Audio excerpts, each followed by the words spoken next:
I think this is a result of the kind of stuff that flows down from places like NPR. Well, people on the bridge would say colleges. they're protesting for a ceasefire. Ladies and gentlemen, the Democratic Party hates Israel. It's not a coincidence that many of the pro-Palestine, pro-Hamas protesters are leftist. It's because the movement in general is trending in that direction.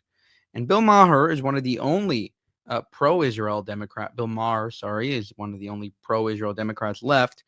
He gives a little bit of a reality check to this guest of his who is excusing these protesters and saying, oh, they're not so bad. This marination in identity politics, now common in mainstream media, changes people.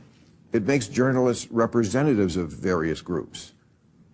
I do think that is something that you can't overstate how much that does really put off voters. I mean, I understand that when we look at all of the issues that, democratic issues and the January 6th election denial, these are hugely important. But I think that there's also on the left a massive underestimating of how much this puts people off, how much it really frightens them away. It's a real own goal, I think, for a lot of Democrats, like the more extreme progressive elements that I think there's a tendency for the rest of the party to just sort of dismiss and say, well, that's just a part of who we are. These are the people on the bridge who are protesting for terrorists, okay?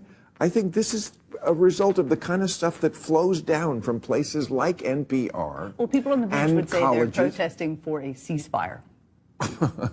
Well, okay, but you got to sort of take sides. We started out with this was okay. We're for Hamas. That was the beginning of it, and a lot of people were unapologetic about that. Then it went to the kids. They dug up some of Bin Laden's old quotes, and they were like, "Oh, this dude, he's got some good things to say. He hates America too, because everybody knows we're the worst country ever." I mean, okay, now we're at the place where they're chanting some places, death to America. And now we're for the Houthis.